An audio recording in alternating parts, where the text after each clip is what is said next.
जम्मू कश्मीर के बांदीपोरा में सुरक्षा बलों के साथ मुठभेड़ में मारे गए आतंकवादी की पहचान लश्कर-ए-तैयबा संगठन के आतंकी उमर लोन के रूप में हुई है।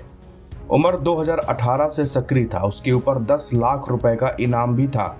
राष्ट्रीय राइफल्स ने 3 सेक्टर के कमांडेंट ब्रिगेडियर विपुल त्यागी के मुताबिक बांदीपुरा के आरागाम इलाके में उसे पिछले कुछ समय से आतंकवादियों की हरकत की खबरें मिल रही थीं। इस इलाके में उन्होंने लगातार निगाह बनाए हुए थे। उन्होंने बताया कि गत 16 और 17 जून को उन्हें एक गुप्त सूचना मिली। इसके बाद भारतीय सेना, जम्मू कश्मीर पुलिस और सीआरपीएफ ने एक ज्वाइंट ऑपरेशन लॉन्च किया। इस ऑपरेशन के दौरान एक पार्टी को कुछ संदिग्ध हरकतें दिखाई दी। अचानक आतंकी ने फायरिंग शुरू कर दी। इस मुठभेड़ में आतंकी उमर लोन को मार गिराया गया है। उमर लोन के मारे जाने के बाद इलाके के लोग बेहद खुश भी हैं। वह ऐसा शख्स था जिसकी करतूतें घिनौनी थी। ब्रिगेडियर विपुल ने बताया कि उमर लोन 2018 से ही एक्टिव था। वर्तमान समय में लश्कर-ए-तैयबा से वो जुड़ा हुआ था। उमर कई आतंकी गतिविधियों जैसे नए आतंकियों की भर्ती करना, नेटवर्क चलाना, गैर कानूनी कामों में उसका नाम शामिल था। उमर लोन को मार गिराना उनके लिए एक बड़ी कामयाबी है। उन्होंने बताया कि पिछले कुछ हफ्तों में भारतीय सेना, जम्मू कश्मीर पुलिस और सीआरपीएफ ने हाई ऑपरेशनल मोमेंटम बनाया हुआ है।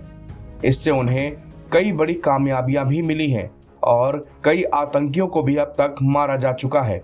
इस कार्रवाई में जम्मू कश्मीर के लोगों का भी भरपूर सहयोग सुरक्षा बलों को मिल रहा है। उमर लोन लश्कर और टीआरएफ से जुड़ा हुआ था। उमर लोन ने आतंकी भर्ती, ओजीडब्ल्यू नेटवर्क चलाने और अवैध हत्याओं जैसे कई आतंकवादी गतिविधियों को अंजाम दिया। वह 14 सालों से घाटी में सक्रिय था और निर्दोषों को टारगेट करता था।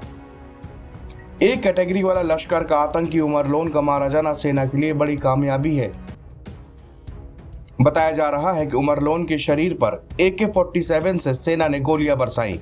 उसने भी सेना के जवानों पर ताबड़तोड़ गोलियां चलाई। पोस्टमार्टम में उमर लोन के शरीर में 47 पीतल की गोलियां निकली। रविवार को ही केंद्रीय गृह मंत्री अमित शाह ने केंद्र शासित प्रदेश में आतंकवाद को कुचलने और एक सुचारू, सुरक्षित और घटना मुक्त अमरनाथ यात्रा सुनिश्चित करने का निर्देश दिया था। केंद्र के सख्त निर्देश के मद्देनजर सुरक्षा बलों से उम्मीद की जा रही थी कि वो आगे आने वाले दिनों में जम्मू कश्मीर में आतंकवादियों और उनके समर्थकों के खिलाफ बड़े पैमाने पर आतंकवादी विरोधी अभियान चलाएंगे। जम्मू कश्मीर में आतंक का साया मंडरा रहा है। पिछले सप्ताह 4 दिनों के भीतर आतंकवादियों ने जम्मू कश्मीर के रियासी, कठुआ और डोडा जिलों में हमले किए। इन हमलों में 9 तीर्थयात्री मारे गए और सीआरपीएफ का एक जवान भी शहीद हो गया।